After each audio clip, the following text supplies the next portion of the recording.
All right, everybody, what is up out there today? My name is Max, and this is Music and Beyond, and today we have Pete Franchell. This was also back in 2015. I did this one. That was quite a while ago. Pete Franchell is an excellent guitar player and photographer. Also, as I think I said, a good friend of mine. We did an album together with Z and Dave Snedeker. And it was a good time, and that's called Return to Ashes. Just a little EP we did a while back here around that time. And, here's the interview. Check it out. All right, hello out there. Music and Beyonders, I guess. Is that That's a thing. It's a thing, yeah. No, it's been a thing for some time now. What's going on? We have the talented Mr. Pete Franchell here today, up at the house. What's up, brother? Oh man, not a thing. Happy to be here, enjoying the wooded compound that you call home. The wooded compound. It's a gorgeous sight, very relaxing. Nice step away from the busy city. A place for to look back on your life and think. To let your hair down. To let your hair down, yes. Yeah, and drink coffee. Thanks for bringing the coffee, by the way. And did you see what I brought? Some home brew from Utica. He brought some home brew from Utica coffee.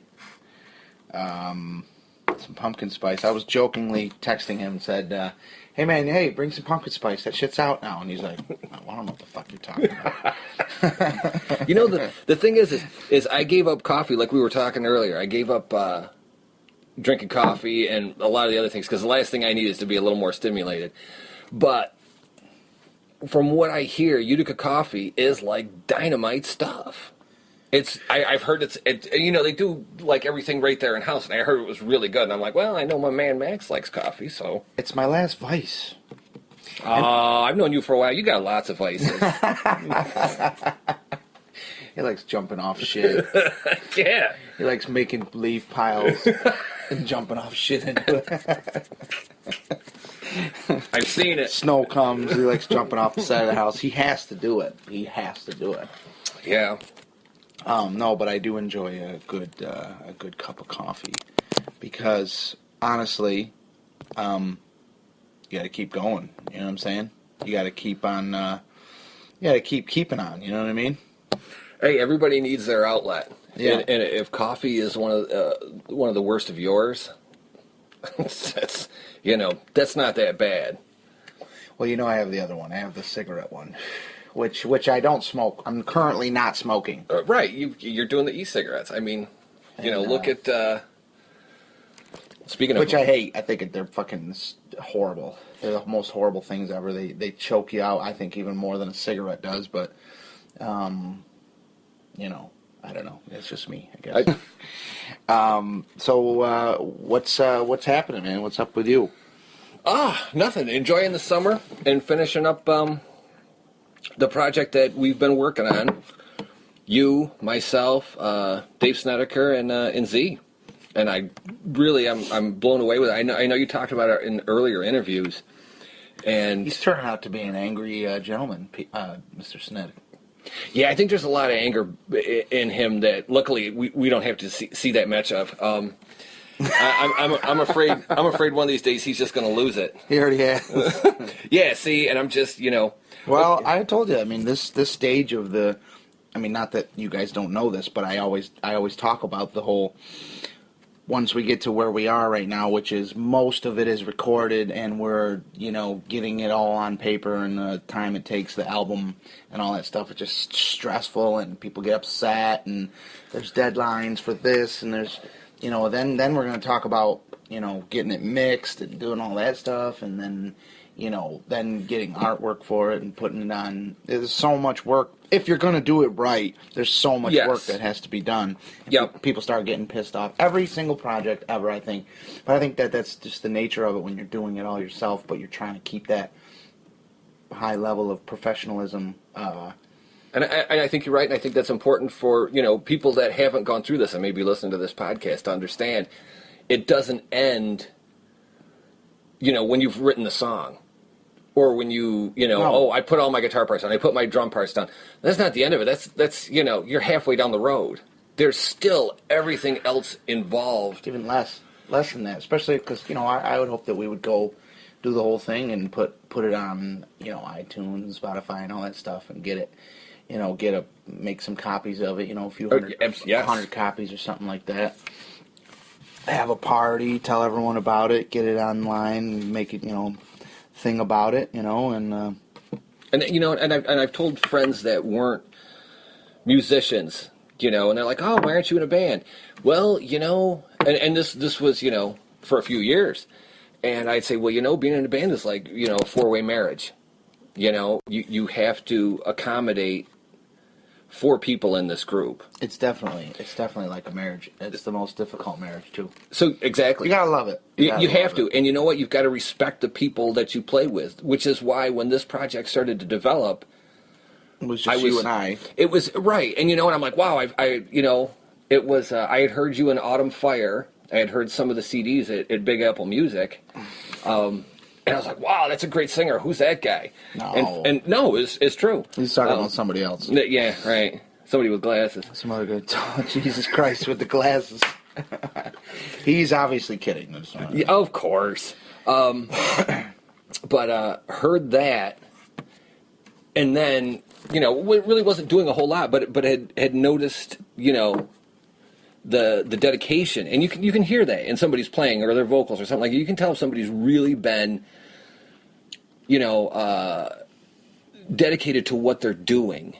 Instead of just phoning it in. So anyway, after that, I ran into. Well, you could. Why I see it is just to comment on that. What you said is I'm not by any means saying that I do a great job or anything, but I do see it as I look back on the albums that I like, and I know that not to try to sound like them, but I just want to I'm not some. There's no like record labels or anything like that, but I still want to go all the way and do, I want to do like music videos, and I want to do, make it sound. It's got to sound. If the album doesn't sound right, then what the fuck are you bothering? Right. There's no point. And I mean, you can't cut. Excuse me. Yeah. See, he's hitting the pipe. Yeah, hitting the pipe. You can't cut corners with it, and that's just my opinion on it. You know what I'm saying? I mean, I don't want to put anything out there that's half-assed, and that's just me. And but you bring up a good point of, it's not just. I mean, yes, music is I think where it starts from, but the days of when I was playing. When I first started playing, I mean, the whole object was, oh, you play bars, you get to bigger bars, blah, blah, blah. Somebody comes, sees you, you get a record deal. That is not, I mean, I don't even know if kids today that are playing would understand that way of thinking anymore. I don't even think a record deal even matters anymore. It doesn't. It doesn't. I mean, it does for maybe some kind of recognition, but it doesn't necessarily take you to another level. I mean, you still have, you got to work, you know what I mean? It's exactly. Work. And nobody buys albums anymore, so right. So it's single tunes, and you got to make sure you got a good video on YouTube to back it up. I mean, it's not like you have to have major label support to get something out so people can see it. You can put it on YouTube, and you have access to the world. Yeah, all over the place. But then the world, you're right about that. If you can get people to check it out, then there's access to it. But the internet's so noisy and so loud. Yeah. And there's so much there, and there's so much clutter to sift through, and there's so much other stuff going on, and lots of good music out there going on these days. And I always think that don't do it because you think you want to go make money, and you think you want to be, rule the world and go all over the place. I mean, you can have that and want that too, but first and foremost, and this is what I try to say to anyone, is do it because you love it, because it's way not worth it if you think that you're going to make a ton of money. Yeah, I couldn't agree with you more on that. I mean, I started playing so that girls would like me. I thought that was the way to go. That's always a little piece of it, I think. But once... I think once I started playing, I'm like, oh, I can make something that sounds like something all that other stuff fell away, and it just became about playing, songwriting, that sort of thing. I think first of all, in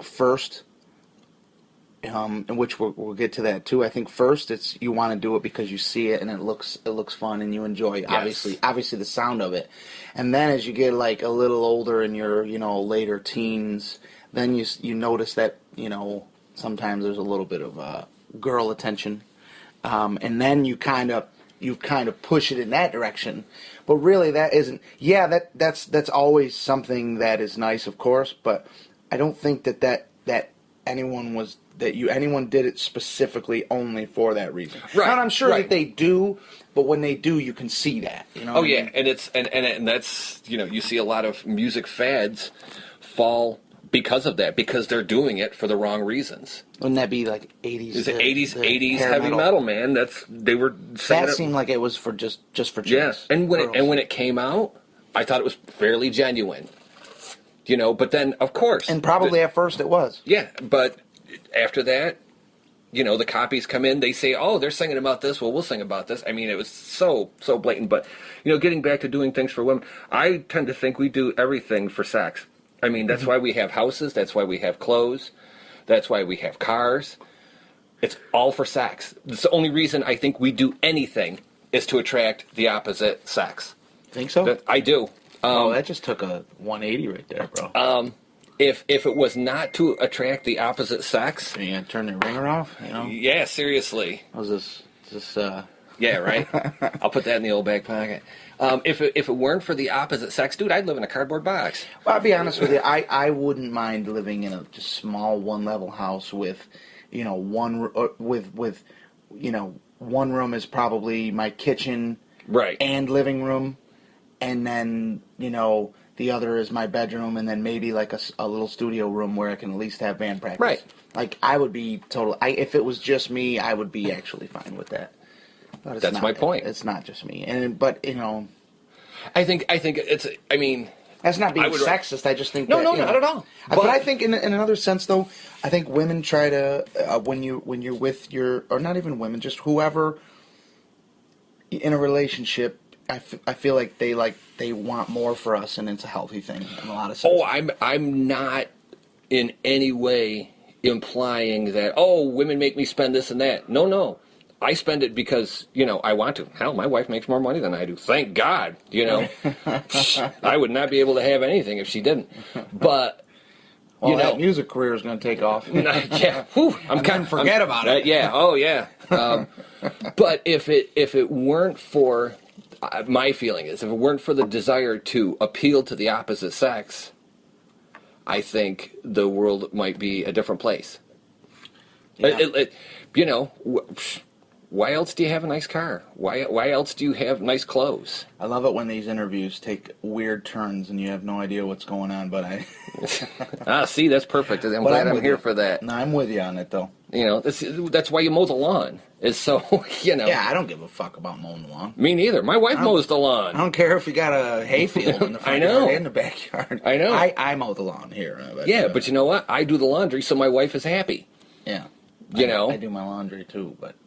I really think there's a lot of things in this world that are done for the opposite sex, and it's not just to have sex; it's for the opposite sex. Or let me rephrase that. You're caring about them and your love for them. Yeah, let me rephrase that. I shouldn't say the opposite sex, for the one you love. For the one that you love, because that does not have to be opposite sex. That's a very narrow-minded way of thinking for me. For your significant other, we'll put it. Absolutely. Not that it has to be. It certainly does not. Which we have. Especially when we're talking about a four-way marriage and a band of four guys. Right. There's no women involved. I know there's no women involved. Well, they come down and say, what the fuck are you guys doing down here? You guys all look like shit. Go take showers. You smell. Yeah. Stop smoking. Yeah. Shut up. You're making noise. Yeah. You guys need to fucking quit smoking. I'm in this struggle right now, which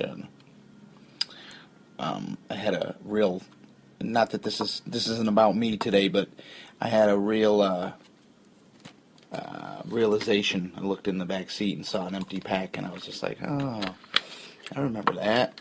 And it's only been 2.5 weeks. No, it hasn't even been 2 whole weeks yet, actually. But I'm feeling good about it. I think. You're a bad influence, though. He's up there smoking cigarettes. I'm like, this motherfucker. Yeah, I know. Hey, you got your Yeah. metal tube. You're good. The metal. Yeah, I got the metal tube that makes me feel like it's even worse than a regular cigarette. But we don't know yet. It might be. I was just listening on the way here. I listened to National Public Radio. I think I'm gonna switch to the lozenges. I want to try those.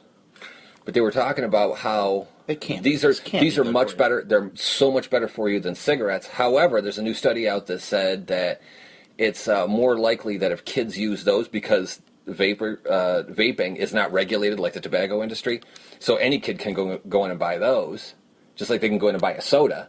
Right. Well, you got to be 18 still. Maybe New York State. I don't know about anywhere else. They didn't specifically say that. It's a tobacco product. I mean, you still got to be old enough to purchase it. I got ID'd for it. Did you? Oh yeah. Did you? Okay. See, unaware, but nonetheless, they said that kids that were using e-cigarettes were a lot more likely to turn to cigarettes than kids that weren't using e-cigarettes. Yeah, I could maybe see that. Yeah. Well, the funny thing about this is I had stopped smoking for years, and then when these came out, I had tried a couple of them because I wanted a cigarette. I'm like, no, I'm not going to have a cigarette. I'm just going to try one of these. But the one that I had so much nicotine in it that when I stopped smoking, I'm like, fuck, man, I'm just going to get a cigarette. And then that whole thing started, and here we are trying to stop. I mean, and funny thing is I started smoking because of a girl. So there you go. Back to I do every. Maybe it's not everybody. What do you mean maybe because of a girl? She said, "Here, you want to have a cigarette?" I'm like, yeah. Yeah, exactly. So maybe it's not everybody. Maybe it's just me. Could be. I have loves girls and cigarettes. He loves ladies and cigarettes. I just want acceptance. That's all there is to it. I can't lie. Acceptance. You're accepted. Well, sure. Now that I'm married and have cigarettes, sure. Yeah, everybody likes me. You got everything. Yeah, you got a house. You got cigarettes. Right. That's it. You got a guitar. You know what I mean? You play the guitar, ripping on it. Well, thank you. But playing the guitar absolutely did nothing for my love life. You don't think so? I don't think so. She doesn't care about it? Not one bit. Not even a little bit. She's supportive of what I do, but if I play her something, she's like, "Oh, that's nice." Just like if I played two notes or played 1,500, that's nice. Yeah. Which is cool. She's got that's also an important thing I think in relationship is to have someone who understands what you're doing, and this goes across the board with anybody. Yeah. Understand what you're doing, but give you the freedom to do it. Yep. And she gives me the freedom to do it. There's a lot of people that don't get that. And I feel bad for them. The freedom to get to do what they want. Yeah. Well, that is nice. I like to be able to. Right. I mean, does your lady give you a hard time about music? Yeah. I have a problem with leaving my guitars all over the house, everywhere. Which I don't really do it anymore, but it took me some What's time. that one right there? Or that one, or the one behind it and on the ground. Yeah. But this is actually way better than how it used to be, for sure. Well, you have an advantage, though, because she's also a musician. Gifted and talented. So she understands. She's a very talented musician. She absolutely is. Beautiful voice. I would agree with that. We'll be doing a little singing together next Friday, Celtic Harp. A little bit. Well, really? It's supposed to be my band, but my band, we had to... we couldn't do my band that night, so I'm going to do sound and sing a little bit with her band and kind of do some songs together and stuff, but we try to as much as we can. I didn't realize that she had her own band. She's in 2 of them now. Is she really? She's in Hot Rocks, and she's in shit, what the hell's that other band? It's a country band, either way, mostly country. Damn, she's gonna... Oh, man, you're going to get in trouble. Yeah, that's new, though. She just started with it. It's called Kelly's Getting a New Boyfriend Band. Yeah. She probably will. It's fine. It's fine. What are you gonna do? You know, the heart wants what it wants. Hey, you can't argue. Sometimes it wants cigarettes. Yeah, well, that's all it wants right this moment. I'll tell you that. Yeah. So when did you start playing? When did you start playing guitar, or when did you start playing anything? Let's see. My mother made me take violin lessons when I was So your younger. first instrument is violin. You can play the violin? Nope, not at all. I could That's a shame. eventually read. Great instrument. Oh, it's beautiful. I could eventually read and play. I think it was Twinkle Twinkle Little Star, and I thought that was amazing. That after all this weeks of practice, that I could look at dots on a piece of paper, and those dots would tell me where to put my fingers on something, and then sound would come out that I recognized. It was absolutely, fantastic to me. The whole idea was just, it blew me away. And I was like 10. But in all cases, soon as I didn't have to do it anymore, I immediately stopped. So, and then I thought I wanted to play drums. But, honestly, drums weren't very sexy. At least, not to me. To you. They were loud. Well, they say about drummers, girls like drummers because they know how to bang. Well, yeah. Bang, yeah, but bang, get it? Yeah, yeah, but cheesy joke, but, Yeah, but they got no rhythm, so it's not what you got, it's how you use it. Dude. Luckily, in my case, I've got both. I'm going to have to edit the shit out of this thing. Jesus Christ. Jesus Christ. So then I think I was probably 14, and both of my older brothers played. And I was in a unique position and very fortunate that I said, I think I'd like to try playing guitar. And before I think it came out of my mouth, not really, but it was more like by the end of the week, I had a Fender amp and a Univox double cutaway Les Paul copy. And that was kind of what I was playing on. And, of course, I didn't appreciate it because this would have been, mid-1980s. So I wanted something with flames and points and stars. Something that had jagged edges. And then it was really cool and I was going to be awesome, had lights on it. And I think the guitar, the first one that I really liked was a Memphis Explorer. And it was blue and black, and it was just a horrendous thing. And the guitar case itself was made out of something that I don't even know how to describe. It was basically a little bit more than a tissue box. It was not well constructed. It was a Walmart bag. Yeah, almost. That's what I carried it in. There was a while that I was carrying a long time ago. I would be carrying like my guitar pedals in a Walmart bag. Really? Yeah, and just like, just plug them all in. And, this was obviously years and years ago. I was going to say, because early on. Now I don't carry anything in less than... Yeah, you've got a case for everything. Yeah, you gotta. At least, I don't know, I guess I've kind of become obsessed with that. Wait, how do you like that Utica coffee? I'm loving it. See, I think... McDonald's, I'm loving it. Utica, you know what? Utica Coffee needs a slogan. I know they've got the Wake the Hell Up one, but something more similar to I'm loving it, because it's good stuff. Maybe that's it. Utica Coffee, it's good stuff. I'm enjoying it. I'm quite enjoying it, I'll tell you.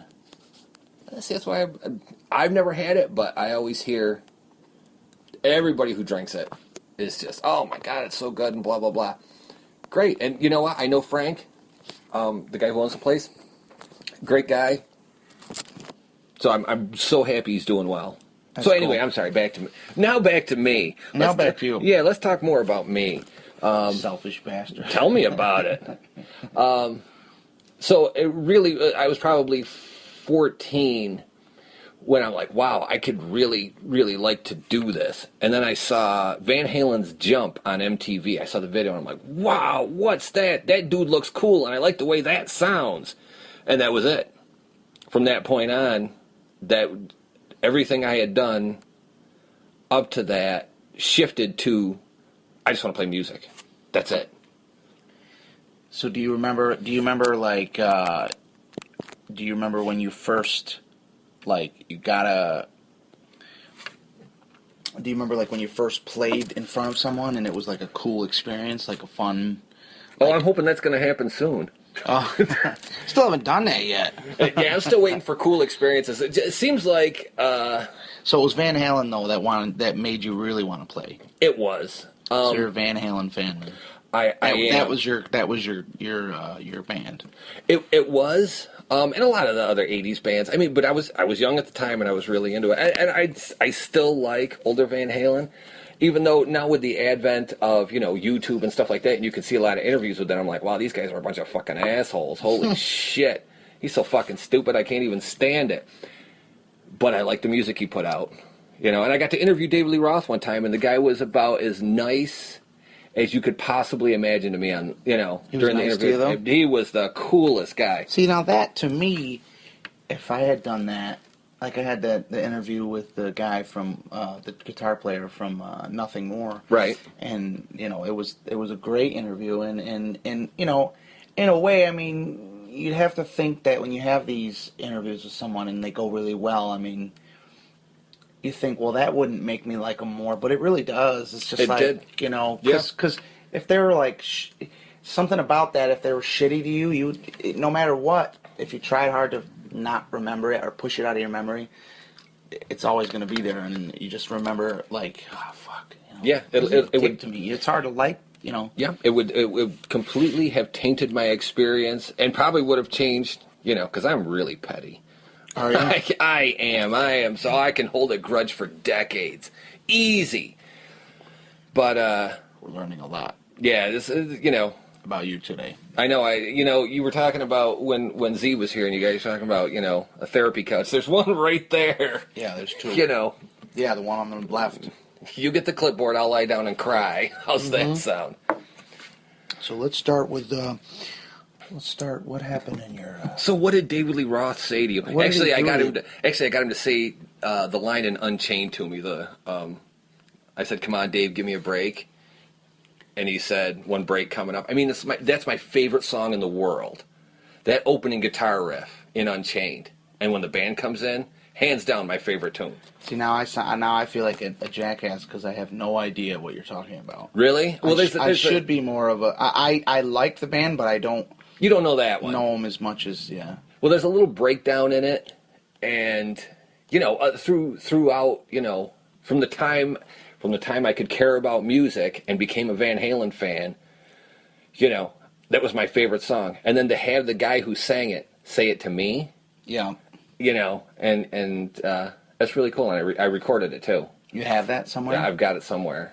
It's a very cool little thing. And I figured, what the hell, if I never ever talk to this guy again, I don't give a shit what he thinks of me. I'm gonna have this. Yeah. That. And he was really cool about it. We had a great conversation. And this was probably 2004, I think. And that was one of the advantages of working at the newspapers. I got to interview a lot of cool people like when was this? How long ago was this? 2004, I think. It was still when he was doing his solo thing, so it was before he rejoined Van Halen. Yeah, but you were... For what newspaper? DOD. Oh, so you were working for them then? Yeah, I started... started... then you did something else for a little while. Yes, and then I went back to the newspaper. I started at the newspaper in 1989. Holy shit. I was a teenager. Yeah. And you've been with them for... But you weren't... When I met you, you weren't working. Right, I was working for another company out in Rome. Left there, and then went back to the newspaper. So, but the newspaper afforded me who'd I get to interview? The drummer from Def Leppard. That was a George Thorogood. Didn't he have one arm or something? Yeah. Did he have one arm when you? Oh yeah, he had one arm when I talked to him, which was funny because right after that happened, he just before I had interviewed him, he had been, I believe, arrested previous for beating up his wife in a airport bathroom or something. I'm thinking, you've only got one arm, dude. How can you do that? That one arm is tough. He's a drummer. Yeah. Don't fuck with a one-armed drummer. Yeah. But let's see. The lead singer of Korn I got to talk to. Did you? Yeah. He was as boring as shit, though. Really? Yeah. I wouldn't even bother. I tried to interview Kip Winger. Because out of all the 80s bands, really, I liked his voice. To me, he sung like a male should sing. And in the 80s, they were all trying to do like falsetto and high stuff. And, trying to make their voices look like their eye makeup, and their pretty permed hair. And Winger didn't. Winger, he had the look, but I thought his voice was a little deeper and a little more aggressive. I mean, the songs were kind of corny, whatever, but I liked his voice. So I tried to interview him, and he was, and I was badgering him on emails, I'm like, come on, dude. To do the interview. And, here's the thing. He was playing a bar in Utica at the time, and I can't remember the name of the bar. It was a sports bar someplace down on Whitesboro Street, and I don't think that's there anymore. But it's not like, okay, you're not playing, the Carrier Dome. You're playing an acoustic one-man show. Your career is seriously on the downslide. I mean, and has hit bottom. And you're not going to grant me an interview? I mean, he eventually wrote back and said, listen, I just don't have time to do it. If you send me 10 questions, I'll answer them for you on email. And his answers were like, I'm like, oh, hey, what, and this is a classic question that you ask a musician, which is, okay, what's in your tape deck in your car? What's in your tape deck right now? Yeah. And it kind of gives you a peek into, because you do this. It gives you a peek into what they're listening to, and then maybe the conversation can expand from that and whatever. Right. His answer was, I don't have a car, I have a truck. I'm like, what? So back to having your feelings towards someone tainted by, how they respond to you. Yeah. That did it. With Winger, I was just like, dude, fuck you. And I argued, to the people that were at the newspaper, I said, I don't even think we should run this. I said, did you? Eventually they did, because they allot so much space at a newspaper. Yeah. Every day they say, okay, we've got to fill this, and this, and this is what we're going to do. And okay, and this much space is going to be for the interview. And I said, I don't think we should do it. I said, I think we should put something else in there. Because it wasn't so much that he was a dick to me, it's just his information was useless. Yeah. I don't have a car, I have a truck. Yeah. So dude, that's not a fucking answer. Mean you don't listen? Right. Yeah, nobody really wanted to know what kind of car you drive. I think we just wanted to know. It was, and you've done interviews before, right, Kip? you understand how this works. So, and I forgot my point was. Yeah, Winger. Yeah. So that was the point. Yeah, he was just another one that I got to interview, and I got to interview lots of cool, musicians, and luckily it was later in my life. It wasn't like I was 21 and doing this. Right. Like when I got to interview David Lee Roth, he was my first interview. Yeah. And I was shaking in my boots. Yeah. Because this is a guy who I had idolized. Yeah. So that was kind of trial by fire for me. Once I got through that, everybody else was a piece of cake. Hey, right. Nah, I could talk to anybody. Mm-hmm. Because I just didn't care as much. Yeah. And that sounds really bad, but it was kind of true. Everybody else was like, that's cool. But I got to talk to some fantastic people. And it's inspiring. When you go out, I mean, you play a lot. You play with a lot of good bands. I mean, Queensryche and stuff like that. And you played with Filter and shit like that. I mean, that's got to be inspiring for you to go up there and look and say, wow, these guys have been everywhere. Yeah, and then you're in that same room with them. And you're sharing the same stage. Yeah. And I always have been the guy who's like, oh, I'd love to meet someone. And I even did a little on the podcast, one of the latest podcasts that I recorded. It was a question, basically, did you ever get to meet someone that you always wanted to meet and had nothing to say? And kind of like if there was a hilarious, embarrassing moment, what was it? Right. And if you want to email the show. And which, by the way, is Scialdone@gmail.com if you want to have any stories or questions or anything about the show. Scialdone@gmail.com. Mid-show plug. Yeah, mid-show plug. But it's about the show anyway, so. Yeah. And so like I met Blue Oyster Cult. I didn't know what the hell to say to him. I wanted to say, I kind of like do like the Chris Farley thing, like you remember when you put out Godzilla? Yeah, that was awesome. Like, what are you gonna say? You know what I mean? Right. Which now I think I've been able to develop I think now if I had an interview like that, I'd be able to like develop some questions more, like, what did you feel like, what was going through your head when you did this, and what's going on with that. But I feel like when you're meeting them, you're not in this interview mode. You know what I'm saying? Yeah, it's a whole different thing. Just in the hey, you don't know me, but what's up, and you don't know what to say to them. I mean, it's just hey, now it's just can we take a picture?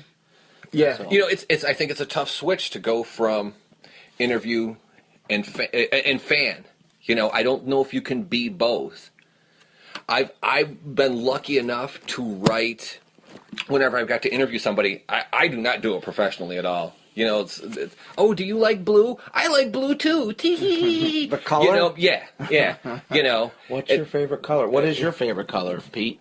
Well, I'd say black, maybe blue. Black and blue. Yeah, well, see, here we go. I'm wearing blue today. He's wearing lots of blue. I am no surprise wearing black. You're black head to toe. You're even wearing black socks. Yep. Pretty much.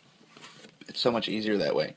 Except for the only thing that's hard about wearing black all the time is that when you go to put clothes on, you just see a sea of black. You don't know what's what. You don't know what shirt is. You're like, oh, it's just a sea of black. Same thing with Kelly, both of us, black clothes. And then it's not that we're morbid or anything like that. It's just I think it's a good color.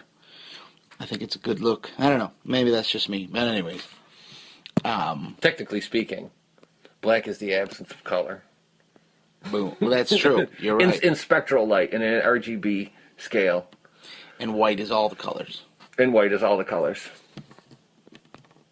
Wasn't that an interesting little tidbit? Yeah, nice. From what I do for a living. So what are you listening to now? Are you listening to anything now that you're excited about that you can't stop listening to? Honestly, what's in your truck? What's in my truck right now? In your truck. If you went out and put that on, you'd hear "Return to Ashes." That's what's in my CD player right now. That's the working title. We don't. I like it. I don't know. So do I. I don't know why you're so. It's not that I don't like it. I just don't know. I don't know. I guess I feel like other people won't like it, which I guess that doesn't necessarily matter if they won't like it or not. It's about the music, but yeah. I mean, and we've had this discussion. There's a whole reason why it's called that, which we'll go into that in the future. But so what else am I listening to? I've been really happy with K-Rock lately, in that they're playing a lot of the new stuff, and then they have K-Rock Flashback or something like that. And I think Judas Priest the other day on there. I was like, wow, this is really cool. Yeah, they seem like they've been playing some older tunes on there, which I like. Yeah, I wanna hear Judas Priest. So a lot of stuff that I don't saw them like. over the summer, Judas Priest. Oh, that's right. That was the Rock on the Range gig. Yeah, it was killer. It was killer. I've never seen them. I heard they were. I've heard that they were awesome, and I'm sure they're just getting better with age. Yeah, I mean, it seemed pretty good. I mean, I never was. I'm not a fan, but I never was like the biggest fan. Right. I mean, so I didn't know a lot of the songs, but I know a good, at least half of it for sure. See, that's cool. And we were tired, and it was at the end of the day, and you had a festival all day long. It's just like, oh shit. Yeah, I give you credit, man. I can't stay in a line that long. I got no patience. Oh, it was no line. Oh, I know, but you're surrounded by all those people, and they're hot and sweaty, and that's when I start stepping on people's feet and pushing them out of the way. I gotta get the fuck out of here. Yeah, I gotta go. I don't care if Judas Priest is on. I would have definitely stayed for You Got Another Thing Coming, which was probably their encore, right? No, they wouldn't have saved that for their encore. I don't remember that. I don't know what they did. I'm sure they played that song. Let's see. Tell me about what you do at the OD. What do you do there? Well, right now I am the web content developer, which means just I build a lot of stuff for our online site, or our online site. Your online presence. Our online presence for the OD. And it's nothing, it's barely different than, like Max and I were talking about earlier. I had worked there before, left for a few years, came back, and it's very similar to what I did before. Right. And actually, there's a lot of, most of my day is spent developing content for print. Yeah. like the new Scene magazine, which you'll be in. I think this week coming up, we'll be doing the podcast. The podcast interview will be, I think, coming up this week. That was with a little bit of Joe in there, Genesee Joe. Yes, a little bit of Genesee Joe. Yep. And that's Yeah. when you were working on the one with Z, I think. I can't remember. You were doing one of them when I came by. So. Editing it and stuff. Yeah. Yeah, I was. Yeah, a little bit of editing on the Z one, and I've had a little. It's taken me a while to find the rhythm as far as like, because I had to it takes tons of time and tons of work, and I've had to integrate it into my life and everything else that I do. Mm-hmm. It's not like I had to do that and then do something else less. It's just been able to try to find the rhythm and and How you can fit that in. and how to fit it in time. Yeah, just time wise, and just because summer is it's a busy time for me, so I've been putting them out. I've been putting them out quite a bit. A little bit. I have the 6th episode is ready to put out, and I was probably going to put it out today, actually. It's with Steve Reith from a band. Ooh, what's that? Oh, I know that sound. With Steve Reith from a band called One Step From Falling. Great band. And that should be out today. And today is... 21st? Is it the 21st already? It's the 21st, yes. Okay. Which this interview right here with you and I, this won't be out for a while because I'm doing them in order. I want to do them right. Mm-hmm. This will be the 15th maybe. All right. Interview, and then so episode 6 will go out. Is going to go out today. So if you're hearing this, it's obviously a little bit later than the interview itself, but I still think the points are the points either way. But like I said, I've been figuring out a way to get them done in time, and or not even time, but just a little bit faster. Because I've had some people be like, "Oh, well, the show that I'm doing is, and which my goal was to have them out like the day I did them, but it's just I've gotten backed up. But I'm still glad to be able to do it either way. So we've gotten backed up because you've got such a good response. There's so many people interested in this, and everybody wants to come on it, and everybody's listening to it. Yeah, well, I think I don't know if everybody wants to come on it, but I feel like that there's been a decent response, and well, if they don't want to come on, they suck then. Well, again, Jesus Christ, it's again back to the you do it because you want to, you know what I mean, and you do it because would I like it to maybe get some sponsors and stuff like that to kind of make it worth all the time I put into it, sure. And then maybe it'll get there. And maybe it won't, and I'll still do it either way, but like I said, you have to enjoy it, and you can't think of you can't think monetarily. Yeah, you can't think of it that way, because if you think that way, you'll always be let down, because it's just I don't know. I mean, certainly, going back to a previous question, which was, like, why did you play or something like that? And I said, because, I wanted to get girls and stuff. And if you ever plan on making money, or you get into this to make money, this is the wrong career to do it. Mm-hmm. Everything is so expensive. Mm-hmm. For quality anything in music, it is incredibly expensive. And the payoff financially is almost nothing. Yeah. You have to do it because you love it. Yeah, it's there's no doubt about that. Yeah, not even a question. In that, I have to actually ask Sned to come on. See, the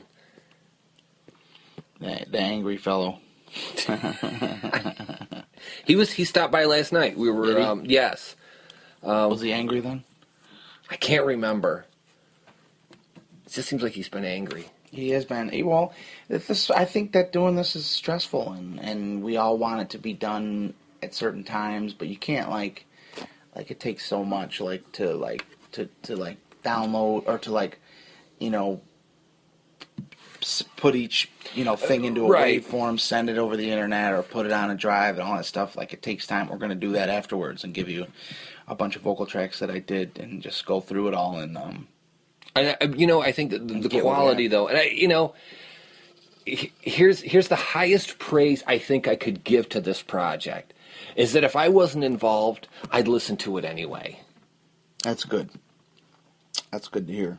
I think I would too. Well, I don't think I would. I would because I really. I know, and it's because it's got a lot of different stuff to it. It's not like one sound throughout the whole thing. No. There's a lot of weird shit and a lot of like. everyone's ADD comes out in this because there's a lot of different stuff. Yeah, but it doesn't sound like that though. It doesn't sound like within each song. It's not ADD, but right. from song to song. Yeah, It can. I mean, because we've got some very heavy stuff, and we've got some stuff that's it's like sad or uplifting. Or, you could listen to.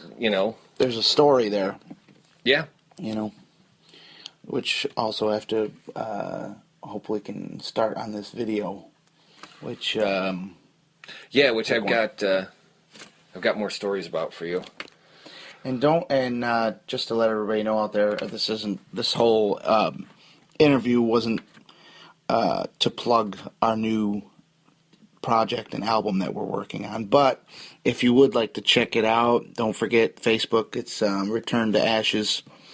And there's a picture of all of our eyes or something on there, and especially Z's crazy eyes. Yeah, Z's crazy eyes. Well, I didn't think he didn't like it. He didn't like that, but I'm like, See, I wouldn't have changed it. I would have just let him suffer. no.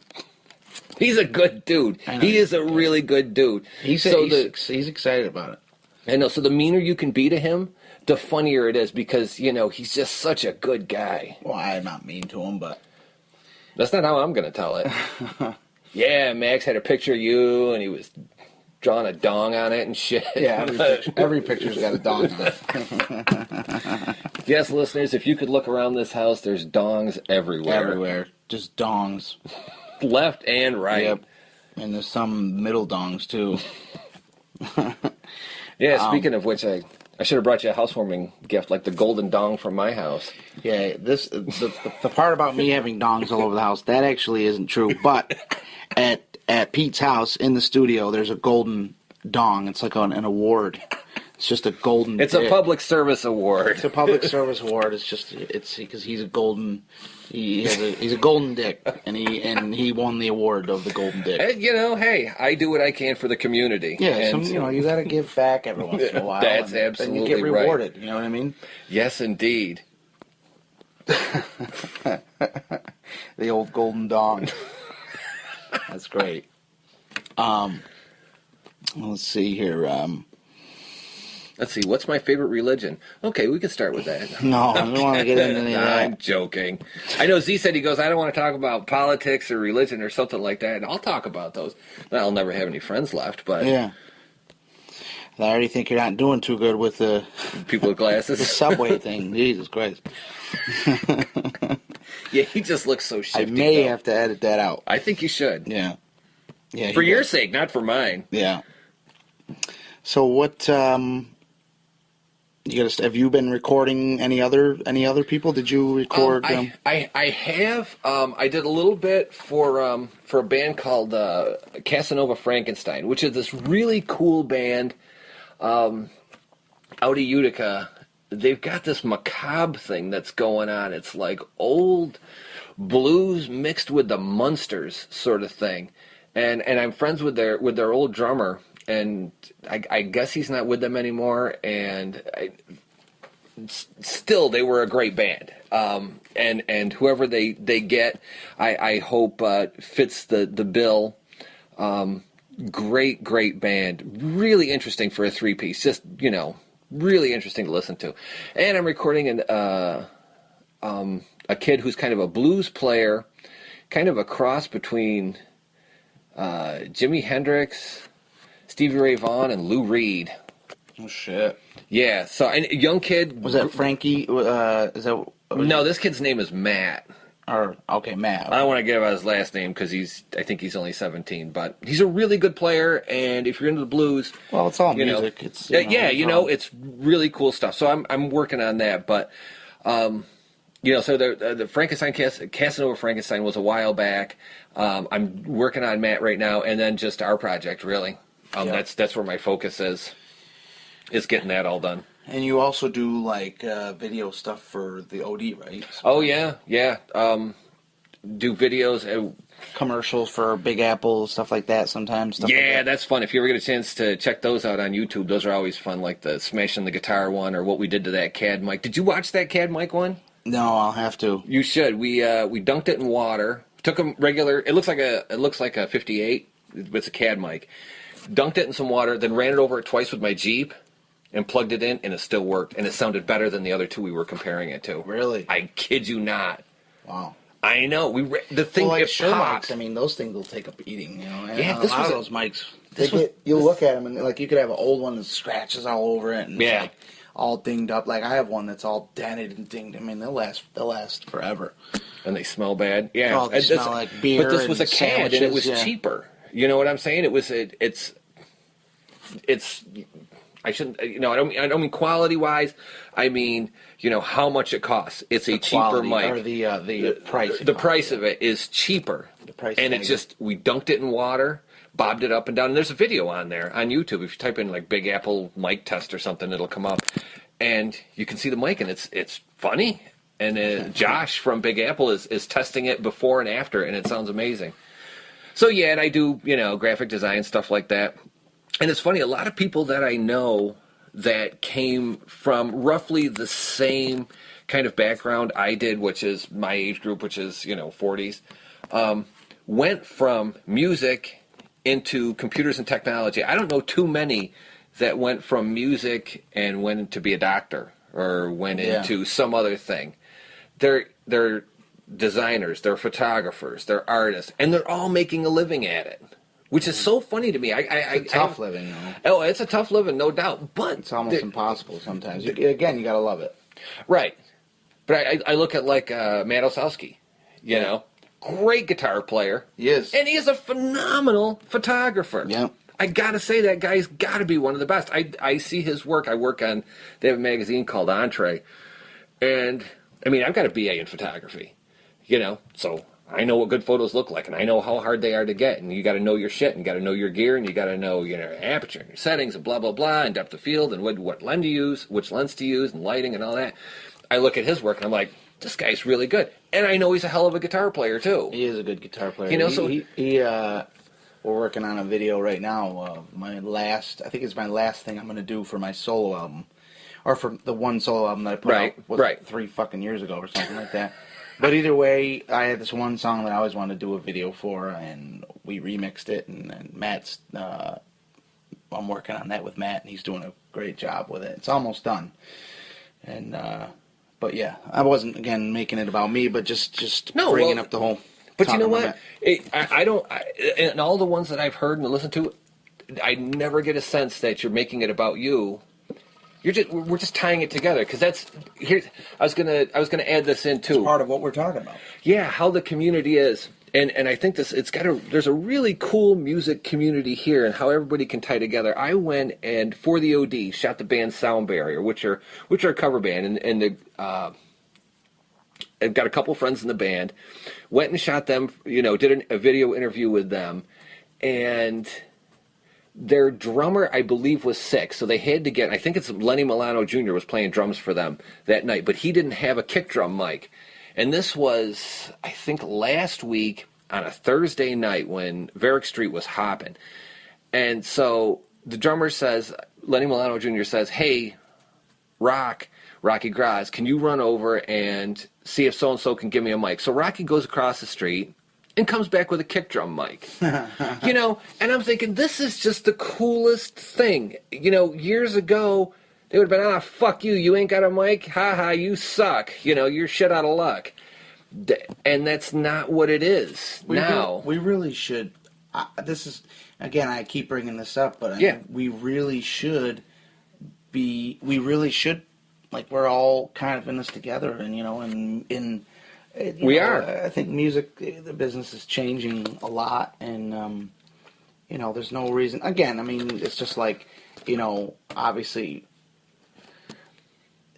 it's just something that we should all kind of realize that we're all doing. You know what I mean? We all go through some struggles sometimes that we need to lend each other a helping hand. And it was so cool to see. It was, I hesitate to say sweet, but it was really nice to see that. He just runs across the street, talks to another band.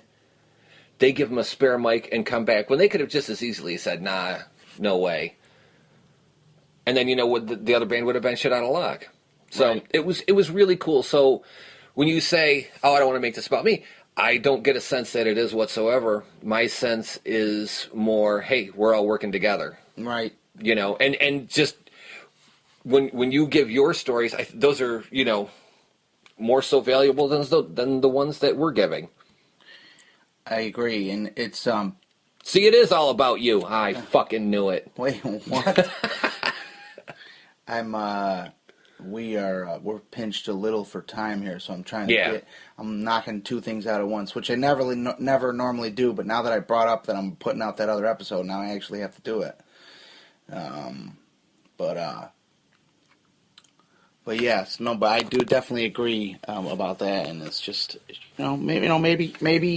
maybe this is not maybe this won't change anything, and maybe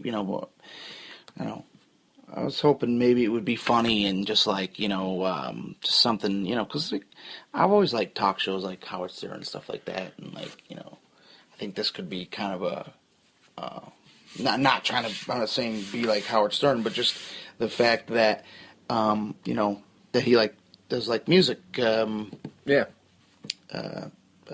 interviews and stuff like that, and you have a big advantage over Stern though, in that when Stern started, he couldn't swear. We can say fuck all we want. We can say fuck all day long. All we want. Cock sucking fuckhole. I just made that up, by the way. Yeah, but it's you made that. That's your new word. I think so. Cock sucking fuckhole. Yeah, I like it. My wife comes up with some really good swear words. Yeah. Ones that make me laugh. But I mean, that's where you have an advantage, where he had his hands tied. But maybe that was part of what made it a little more interesting, because he had to work around that. Because he always broke the rules too, and yeah. I guess I don't have any. You don't have any rules. I don't have any rules, and I'm definitely no Howard Stern, but I definitely look up to guys like that, and I think that they do great. And yeah, good for him. I mean, I'm not a huge fan, but I was when I'm not saying I'm not anymore, but I was definitely more so at one point, and I liked his TV show. That thing he used to have. I liked the movie a lot. Honestly. Oh, I thought the movie was great. The movie was great. I really liked it a lot, actually, and yeah, I enjoyed it. What do you got? Tic Tacs? He's just eating. Yeah, I'm having a Tic Tac. Well, Pete, I thank you very much for coming. And thanks for having me. Very glad to have you on the show. And yeah, we got to go down and do some edits. Yeah, we got to do some edits and put some shit on a backup drive. So, yep. Thank you all very much for tuning in. This has been Pete Franchell, the guitar player, the legend. Legendary. You could legendary. Say. Yeah, legendary. Venerated. Venerable. All right, take care. Well, that was my interview with Pete Franchell about 2015. Great guy, love the guy, good friend, good guitar player, and I was very grateful to have him on the show. And as I said, that was quite a while ago, and I'm finally getting him out. It's 12:30 at night on a Monday. Well, I guess it's Tuesday now, and I believe it's the 5th of March, 2019. So this was, as I said, recorded in 2015. So I'm finally putting them all out. I got a bunch of them that I got to put out, and I'm going to try to put them out over the next couple weeks. And I want you to hold me to that, because I want to make sure I do that. And again, thank you very much for listening. You have a nice day or night, whatever time it may be for you when you hear this. And stay tuned for the next one. Take care.